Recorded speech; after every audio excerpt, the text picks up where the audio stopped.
How are we? Okay, where's the straight person? Okay, I just want to say that I'm such a fan of your work. I really am fascinated by straight people. I think they have such an exotic culture with like a lot of weird traditions that I don't really understand, but I do love to observe. I'm talking to you, sir. And that's why I love The Bachelor. It's one of my favorite shows. For those that are not familiar, The Bachelor is a reality dating show where 30 of the most beautiful, successful, accomplished women are all competing for the love of a sales associate named Clayton. I think that's how it's pronounced. Yeah, but straight people often think that I'm one of them, which is a hate crime. The other day I got my hair done, and during my session my hairdresser asked me for my boyfriend's name, and I realized that she thought I spent the last 15 minutes complaining about a boyfriend and not my elderly male cat. You know, to be fair, I've heard that both human men and felines hate showers. So, that's on me. But I did take this as an opportunity to embrace what I call my straight persona, and if it's okay, I wanted to share her with you tonight. My boyfriend's name is Troy, naturally. We actually met in our sophomore year of high school. He was the basketball team captain, and I was the academically gifted and racially ambiguous transfer student. That's how we met. And we had this great love story. What happened was that both of us tried out for the leads in our school musical, which, as you might have guessed, caused division among school cliques. It's really sad, I don't know where you're laughing. But 3 acts and 7 choreographed dances later, we all came to the realization that we're all in this together. At the end of the day. Okay, end scene.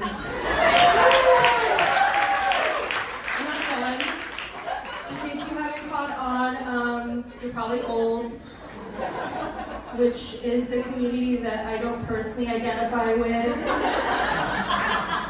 but I am an ally too, so, you know, just for the sake of inclusivity, I was just describing the plot of the 2006 classic High School Musical.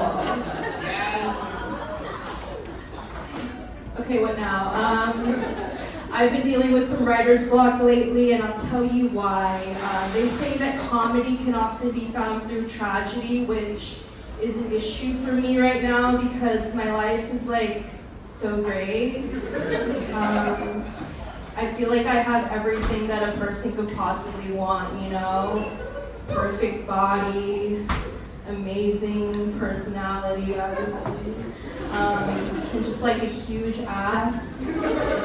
So it's like, where do we go from here, you know? Where's the trauma? How do you find inspiration when you have like an absolute dump truck? You know, but thankfully something happened to me earlier this week that I do feel comfortable to share, if that's okay. Yeah. Thank you for listening to women. So I went to the cafe and I asked for my usual, and the barista looked at me and she said, I'm sorry, we're all out of oat milk.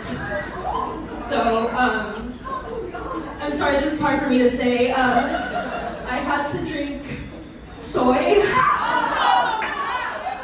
They didn't even have like almonds, if you could believe. And to make matters worse, they didn't even take apple cake. So yeah, it's been a really difficult time. time in my life right now, and I do appreciate your support. Okay, next topic. So, since Valentine's Day is coming up, I wanted to share about one of my past dating experiences, just so you get an idea of what it's like to be so lucky to date me. So there was this one time I was seeing someone, we had been dating for about a month, and we had this like really cute way of flirting with each other. I would text her and she would ignore me for several hours, sometimes days, and just when I was about to give up on love, she would send me a meme, which was really cute. There's nothing like a TikTok of a dog dancing to a Doja Cat song to really like reel you back in. It's actually quite romantic when you think about it. He's nodding, he agrees. So there was this one day, let's just call it March 23rd, 2020 for short, where I texted her and I was left on red for about 7 hours, give or take. And I think any logical person in the situation would think that she must be busy. But the thing about me is that I really wanted to win over her attention, so I did what any reasonable person in this situation would do. I went on Instagram Live and shaved my head. So I should probably mention one thing about her, and that was that her celebrity crush was The Rock, aka Dwayne. And you can probably already tell, but me and Dwayne actually share an identical body type. So I thought this would like appeal to her interests. It did not. After shaving my head, I realized that I have a body more akin to like Charlie Brown because of how short I am and how round my head is. That was a very humbling experience. I couldn't wear yellow for 6 months actually. It was terrible, but thanks for listening to me tonight. I've been Molina.